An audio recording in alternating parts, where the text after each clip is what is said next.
ಎಲ್ರಿಗೂ ನಮಸ್ಕಾರ. ನನ್ನ ಯೂಟ್ಯೂಬ್ ಚಾನಲ್ಗೆ ಸ್ವಾಗತ. ನಾನು ಅನಿಲ್. ಇವತ್ತಿನ ಈ ವಿಡಿಯೋದಲ್ಲಿ ಯಾವುದ್ರ ಬಗ್ಗೆ ಮಾತಾಡ್ತಿದ್ದೀನಿ ಅಂದರೆ ಟಾಟಾ ಕಂಪ್ನಿ ಬಗ್ಗೆ ಮಾತಾಡ್ತಿದ್ದೀನಿ. ಈ ಕಂಪ್ನಿ ಒಳಗಡೆ ಇತ್ತೀಚಿನ ದಿನಗಳಲ್ಲಿ ಸ್ವಲ್ಪ ಕರೆಂಟಿನ ಕಾರುಗಳು ಸ್ವಲ್ಪ ಜಾಸ್ತಿ ಬರ್ತಿದ್ದಾವೆ, ಮತ್ತು ಆಮೇಲೆ ಸ್ವಲ್ಪ ರೇಂಜ್ ಕೂಡ ಜಾಸ್ತಿ ಇದೆ, ಮತ್ತು ಆಮೇಲೆ ತುಂಬ ಚೆನ್ನಾಗಿರೋಂಥ ಕಾರುಗಳು ಬರ್ತಿದ್ದಾವೆ. ಮತ್ತು ಅದಾದಮೇಲೆ ಈ ಟಾಟಾ ಕಂಪ್ನಿ ಆಗಲಿ, ಈ ಮಹೇಂದ್ರ ಕಂಪ್ನಿ ಆಗಲಿ ಇ ವಿ ಸೆಕ್ಟರ್ನಲ್ಲಿ ತುಂಬ ಕ್ರಾಂತಿ ಮಾಡ್ತಿದ್ದಾವೆ. ಮತ್ತು ಆಮೇಲೆ ತುಂಬ ರೀತಿ ಒಳ್ಳೊಳ್ಳೆ ಕಾರುಗಳು, ಆಮೇಲೆ ತುಂಬ ಐಷಾರಾಮಿ ಕಾರುಗಳನ್ನೆಲ್ಲ ಲಾಂಚ್ ಮಾಡ್ತಿದ್ದಾರೆ. ಈ ಟಾಟಾ ಕಂಪ್ನಿಗಳಂತೂ ಇತ್ತೀಚಿನ ದಿನಗಳಲ್ಲಿ ಪಂಚ್ ಆಗಲಿ, ಮತ್ತು ಆಮೇಲೆ ಹ್ಯಾರಿಯರ್ ಆಗಲಿ, ಮತ್ತು ಆಮೇಲೆ ಸಿಯರ್ ಆಗಲಿ ತುಂಬ ಒಳ್ಳೆ ಕಾರುಗಳನ್ನ ಕರೆಂಟಿನ ಇದರಲ್ಲಿ ಬಿಡ್ತಾಯಿದ್ದಾರೆ. ತುಂಬ ರೇಂಜ್ ಇರೋಂಥ ಬಿಡ್ತಿದ್ದಾರೆ. ಮತ್ತು ಆಮೇಲೆ ಬಿಲ್ಡ್ ಕ್ವಾಲಿಟಿ ಕೂಡ ತುಂಬ ಚೆನ್ನಾಗಿರುತ್ತೆ. ಮತ್ತು ಅದಾದಮೇಲೆ ಈ ಮಹೇಂದ್ರದಲ್ಲೂ ಅಷ್ಟೇ B6 ಮತ್ತು ಆಮೇಲೆ XEV9V ಅಂತ ಒಂದು ಗಾಡಿ ಇದೆ ಕರೆಂಟಿನಲ್ಲಿ. ತುಂಬ ಚೆನ್ನಾಗಿರೋಂತಹ ಕಾರ್ಗಳನ್ನ ಬಿಡ್ತಿದ್ದಾರೆ ಕರೆಂಟಿನಲ್ಲಿ. ಮತ್ತು ಆಮೇಲೆ ಇದರಲ್ಲಿ ತುಂಬ ಒಳ್ಳೊಳ್ಳೆ ರೇಂಜ್ಗಳು ಸಮೇತಗೂ ಸಿಗ್ತಾಯಿದೆ. ಮೊನ್ನೆ ಲಾಂಚ್ ಆಗಿರೋಂಥ ಟಾಟಾ ಸಿಯರಾ EVನಲ್ಲಿ ಕೂಡ ತುಂಬ ಒಳ್ಳೆ ರೇಂಜ್ ಇದೆ, ತುಂಬ ಒಳ್ಳೆ ಆಕ್ಸಲರೇಷನ್ ಇದೆ, ತುಂಬ ಒಳ್ಳೆ ಪವರ್ ಇದೆ. ಮತ್ತು ಅದಾದಮೇಲೆ ಈ ಕಾರ್ನಲ್ಲಿ ತುಂಬ ಒಳ್ಳೆ ಬಿಲ್ಡ್ ಕ್ವಾಲಿಟಿ ಇದೆ. ಮತ್ತು ಆಮೇಲೆ ಒಳಗಡೆ ತುಂಬ ಐಷಾರಾಮವಾಗಿದೆ. ಮತ್ತು ಆಮೇಲೆ ಪ್ಯಾನ್ ಅರಾಮಿಕ್ ಸನ್ರೂಫ್ ಇದೆ. ಮತ್ತು ಆಮೇಲೆ ಇನ್ನೂ ಏನೇನೋ ಇದ್ದಾವೆ. ಮತ್ತು ಅದಾದಮೇಲೆ ತುಂಬ ಈ ಟಾಟಾ ಕಂಪ್ನಿ ತುಂಬ ಎಂತಕ್ಕೆ ಫೇಮಸ್ ಆಗಿದೆ ಅಂತಂದರೆ ಕಮ್ಮಿ ಬಜೆಟ್ನಲ್ಲಿ, ಸ್ವಲ್ಪ ಬಜೆಟ್ಟು ಕಮ್ಮಿನಲ್ಲಿ ಒಳ್ಳೆ ಬಿಲ್ಡ್ ಕ್ವಾಲಿಟಿ, ಮತ್ತು ಆಮೇಲೆ ತುಂಬ ಒಳ್ಳೊಳ್ಳೆ ಕಾರುಗಳನ್ನ ಬಿಡ್ತಾಯಿದ್ದಾರೆ.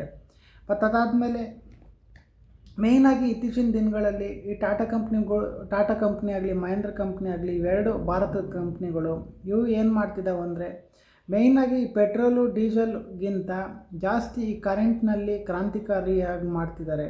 ಮತ್ತು ಅದಾದಮೇಲೆ ಇವರು ಮೇಯ್ನಾಗಿ ಈ ಕರೆಂಟ್ನಲ್ಲಿ ಒಳ್ಳೊಳ್ಳೆ ರೇಂಜ್ ಬರೋವಂಥ ಗಾಡಿಗಳನ್ನೆಲ್ಲ ಬಿಡ್ತಾಯಿದ್ದಾರೆ. ತುಂಬ ಒಳ್ಳೆ ಬಿಲ್ಡ್ ಕ್ವಾಲಿಟಿ ಕೊಟ್ಟು ತುಂಬ ಜಾಸ್ತಿ ರೇಂಜ್ ಬರೋವಂತಹ, ತುಂಬ ಐಷಾರಾಮಿ ಆಗಿರೋಂತಹ ಕಾರುಗಳನ್ನೆಲ್ಲ ಲಾಂಚ್ ಮಾಡ್ತಿದ್ದಾರೆ.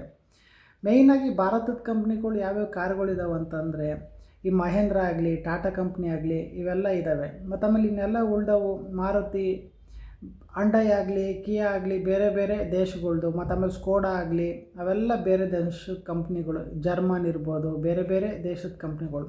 ಈ ಭಾರತದ ಕಾರುಗಳು ಯಾವುದಿದೆ ಅಂತಂದರೆ ಟಾಟಾ ಮತ್ತು ಮಹೇಂದ್ರ ಮಾತ್ರನೇ. ಈ ಮೇಯ್ನಾಗಿ ಟಾಟಾ ಕಂಪ್ನಿದು ಇತ್ತೀಚಿನ ದಿನಗಳಲ್ಲಿ ಸ್ವಲ್ಪ ಸೇಲ್ಸ್ ಕೂಡ ಚೆನ್ನಾಗಿ ಆಗ್ತಿದೆ ಬೇರೆ ಕಂಪ್ನಿ ಕಂಪೇರ್ ಮಾಡಿದ್ರೆ. ಹಂಗಾಗಿ ಯಾರ್ಯಾರು ಕರೆಂಟಿನಲ್ಲಿ ಸ್ವಲ್ಪ ಕಾರ್ಗಳನ್ನ ತಗೋಬೇಕಂತಿದ್ದೀರಾ, ಜಾಸ್ತಿ ಸ್ವಲ್ಪ ಟಾಟಾ ಮತ್ತು ಮಹೇಂದ್ರನ ಪ್ರಿಫರೆನ್ಸ್ ಮಾಡಿದ್ರೆ ಚೆನ್ನಾಗಿರುತ್ತೆ. ಇತ್ತೀಚಿನ ದಿನಗಳಲ್ಲಿ ಇವೆರಡು ಕಂಪ್ನಿಗಳು ಕೂಡ ಜಾಸ್ತಿ EVನಲ್ಲಿ ಸ್ವಲ್ಪ ಚೆನ್ನಾಗಿರೋಂತಹ ಕಾರುಗಳನ್ನ ಬಿಡ್ತಿದ್ದಾರೆ. ಬೇರೆ ಕಂಪ್ನಿನಲ್ಲಿ ಕೂಡ ಕಾರಿದ್ದಾವೆ, ಇಲ್ಲ ಅಂತ ಹೇಳೋದಿಲ್ಲ. ಆದರೆ ಸ್ವಲ್ಪ ಕರೆಂಟಿನ ಇದರಲ್ಲಿ ಸ್ವಲ್ಪ ಒಳ್ಳೊಳ್ಳೆ ಕಾರುಗಳು ಬಿಲ್ಡ್ ಕ್ವಾಲಿಟಿ ಕೊಟ್ಟು ಚೆನ್ನಾಗಿರೋಂಥ ಬರ್ತಿರೋಂಥ ಕಂಪ್ನಿಗಳು ಅಂದರೆ ಇವೆರಡೇ, ಮಹೇಂದ್ರ ಮತ್ತು ಟಾಟಾ ಕಂಪ್ನಿಗಳು. ಹಂಗಾಗಿ ಯಾರ್ಯಾರು ಕರೆಂಟ್ನಲ್ಲಿ ತಗೊಬೇಕಂತಿರ್ತಾರೆ, ಸ್ವಲ್ಪ ರೇಂಜ್ ಜಾಸ್ತಿ ಬೇಕು, ಒಳ್ಳೆ ಬಿಲ್ಡ್ ಕ್ವಾಲಿಟಿ, ಮತ್ತು ಆಮೇಲೆ ಒಳ್ಳೆ ಪವರ್ ಇರಬೇಕಂತಂದರೆ ಇವೆರಡು ಕಂಪ್ನಿಗಳನ್ನ ನಾವು ಪ್ರಿಫರೆನ್ಸ್ ಮಾಡಿದ್ರೆ ತುಂಬ ಚೆನ್ನಾಗಿರುತ್ತೆ.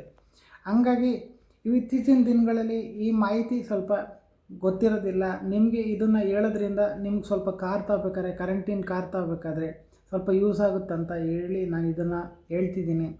ಈ ಮಾಹಿತಿ ನಿಮ್ಗೆ ಇಷ್ಟ ಆಗಿರುತ್ತಂತ ಅಂದ್ಕೊಂಡಿದ್ದೀನಿ. ಮತ್ತು ಆಮೇಲೆ ಈ ಮಾಹಿತಿ ಸರಿಯಾಗಿದೆ ಅಂತ ನಾನು ಅಂದ್ಕೊಂಡು ನನ್ನ ನೆಕ್ಸ್ಟ್ ವೀಡಿಯೋದಲ್ಲಿ ಬೇರೆದ್ರ ಬಗ್ಗೆ ಮಾತಾಡ್ತೀನಿ. ಈ ವಿಡಿಯೋನ ಇಲ್ಲಿಗೆ ನಿಲ್ಲಿಸ್ತಾ ಇದ್ದೀನಿ. ಎಲ್ರಿಗೂ ಧನ್ಯವಾದಗಳು. ಯಾರ್ಯಾರು ನನ್ನ ಯೂಟ್ಯೂಬ್ ಚಾನಲ್ಗೆ ಸಬ್ಸ್ಕ್ರೈಬ್ ಮಾಡ್ಕೊಂಡಿದ್ದೀನಿ ದಯವಿಟ್ಟು ಸಬ್ಸ್ಕ್ರೈಬ್ ಮಾಡ್ಕೊಳ್ಳಿ.